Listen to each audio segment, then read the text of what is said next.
ngibi ibintu bitanu utazi ku bijanye n'ubwato bwavugwa ko budashobora kwibira canke kurohama, ubwato bwitwa Titanic. Iyi nkuru muyishikirizwa na jewe Irankunda Ado Desire.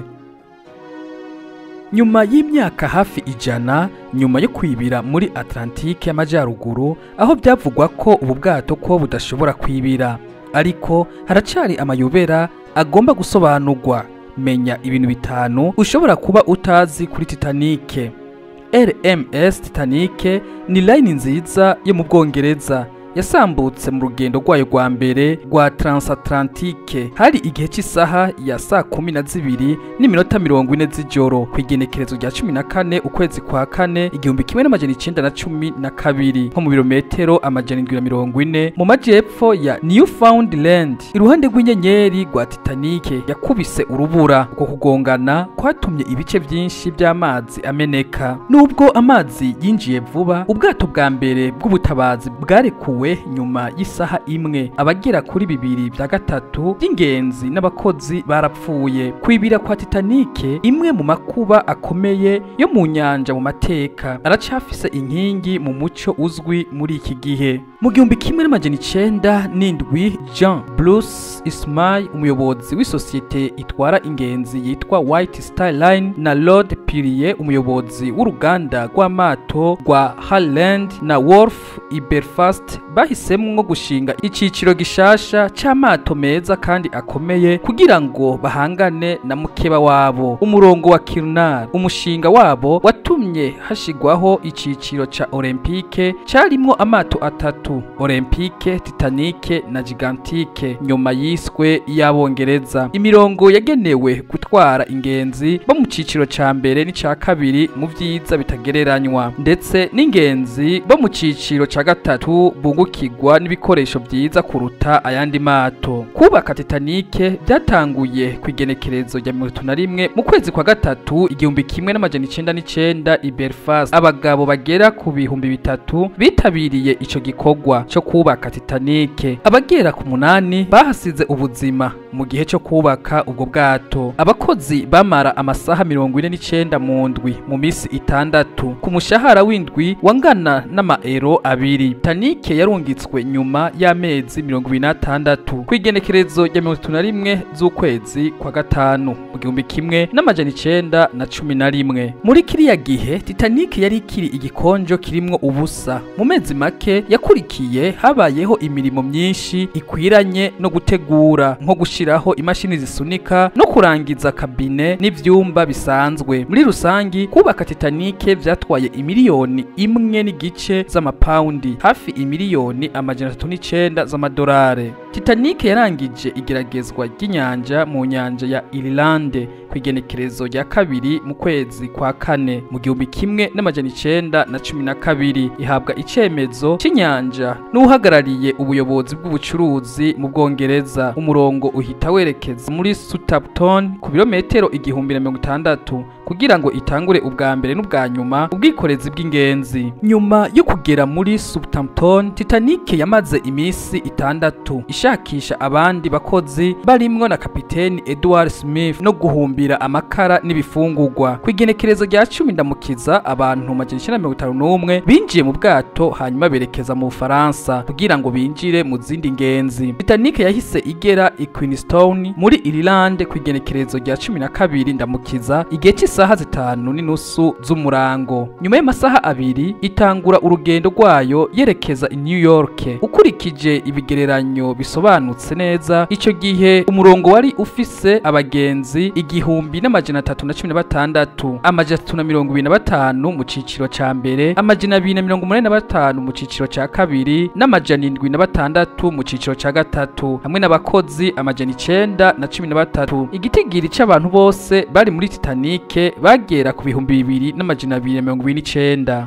Abagenzi bo mu ciciro ca mbere barimwo bamwe mu batunzi bakize kw'isi. umugabo yari umutunzi cyane mu bwato yitwa John Jacob Astor wa kane yari aherekejwe n'umugore wiwe wa kabiri Madeleine. Ico gihe yari yibungenze. Abandi batunzi harimwo Benjamin Isidore na Ida Strauss hamwe n'abagize imiryango myinshi ikomeye y'abanyamerika. Ingenzi nyinshi nazo zari zifitanye isano na Canada ku rugero bamwe bavukiye muri iki gihugu. Nk'umunyakanada akize cyane mu bwato hari Mark Land Morrison, umwe mu bagize umuryango uzwi cyane wa Montreal w'abakora inzoga, abanyamabanki n'abubatsi. Hanyuma bamwe bamaze gusura igihugu kubw'impamvu z'umwuga canke umuryango, abandi bari mu bikorwa by'abinjira. Muri rusangi ingenzi 130 bakwirakwijwe mu byiciro bitatu bafise aho bahurira na Canada. Muri bo 82 nibo barokotse. Ku isaha ya saa 12:40 z'ijoro kw'igenekerezo rya 14 Ndamukiza, nyuma y'imisi itatu Titanic ivuye i Queenstown, Titanic yagonganye n'ibibarafu.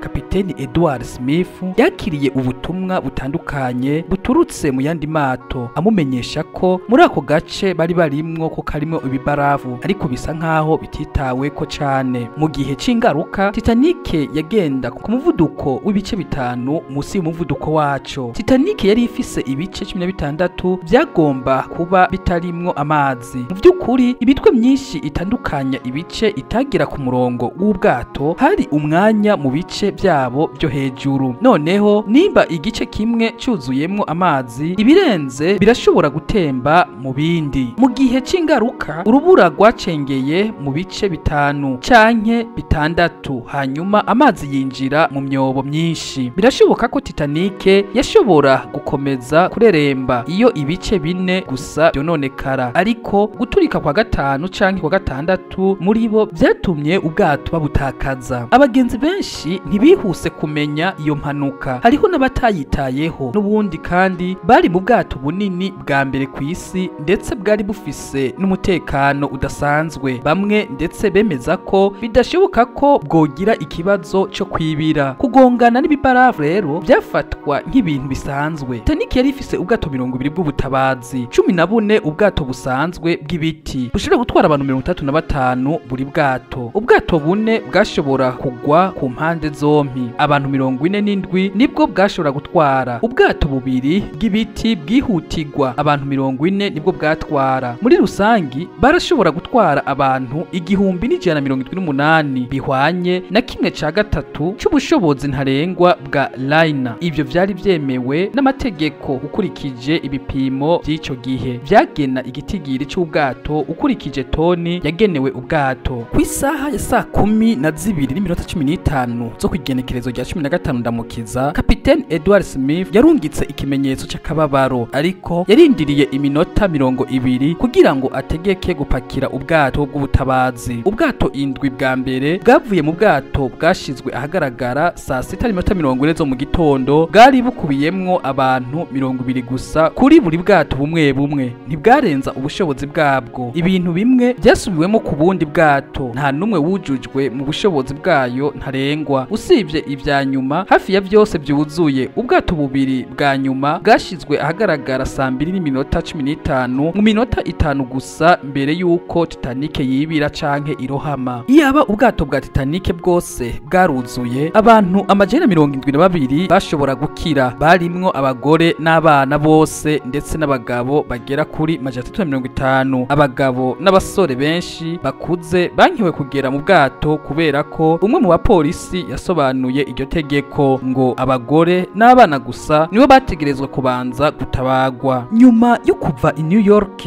yerekeza ku byambu bya Mediterane, LMS isosiyete irushanwa ya White Star Lines yakiriye Titanic itara. Kapiteni Arthur Losron yahise afata icemezo cyo gutandukira inzira yiwe maze aja ahabereye isanganya y'ubwato. Yagezeyo nyuma y'amasaha 4 asanga ubwato bw'ubutabazi bwatatanye kure cyane. Ubwato bwatwaye amasaha 4 n'igice kugira ngo bugarure ingenzi n'abakozi 713 barokotse. 1/3 c'abantu bose bari muri Titanic. Carpentier yahise ahindukira asubira i New York. Hageze kwigenekerezo rya 18 Ndamukiza, umurongo w'abantu benshi baje kureba ibyabaye. Abacitse ku icumu barungikwa mu bitaro n'ibindi bigo bikenewe. ibinyamakuru n'abanyagihugu muri rusangi basabye ko umurongo wa White Star wogarura ibisigazwa by'ingenzi. Isosiyete rero yategetse amato ane yo muri Canada gukora ubutumwa bwo kuzana abapfuye. Muri rusangi amato yashoboye kugarura abapfuye amajana 328.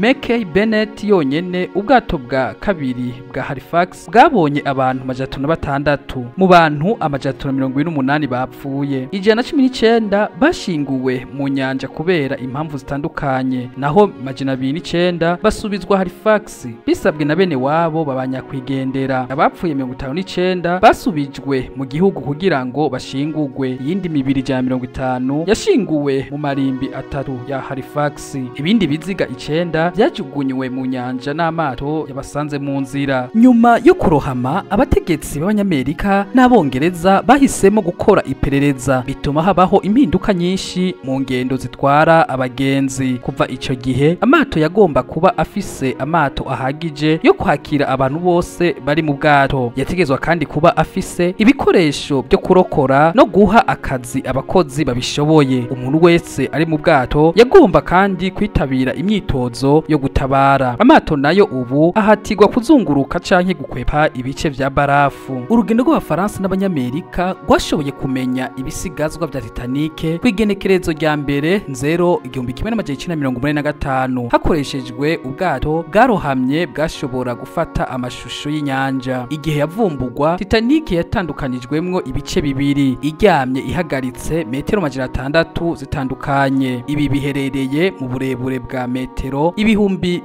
3840 hafi ibirometero 24 mu majepfo y'uburasirazuba bw'iburasirazuba bwa nyuma aho line yari iherereye. Ingendo nyinshi zakurikiye zatumye havumburwa ibihumbi n'ibihumbi. Kuva ico gihe amazi menshi yo mu mazi agenewe ubushakashatsi bwimbitse yasuye ivyononekaye, bamwe muri bo bitwaje ba mukirarugendo. Nk'uko ibikoresho byari bikozwemo Titanic byakomeza kononekara. Kuba abanyagihugu bashimishijwe n'amahano ya Titanic yagiye ashimikira ku mafilime menshi, ibitabo, imurikagurisha n'imyidagaduro ndetse n'uburezi. Mu by'ukuri ibikorwa byinshi byahumetswe n'inkinamico, nk'igitabo canditswe n'umunyakanada w'inyanja, umuhinga mu by'imiterere y'imyororokere. Brown yanditse ahereye kuri barafu, plot yitwa Titanic. Inyandiko nyinshi, imurikagurisha, indirimbo na filime byibanda kuri ibyo birori, nka filime izwi cyane ya Titanic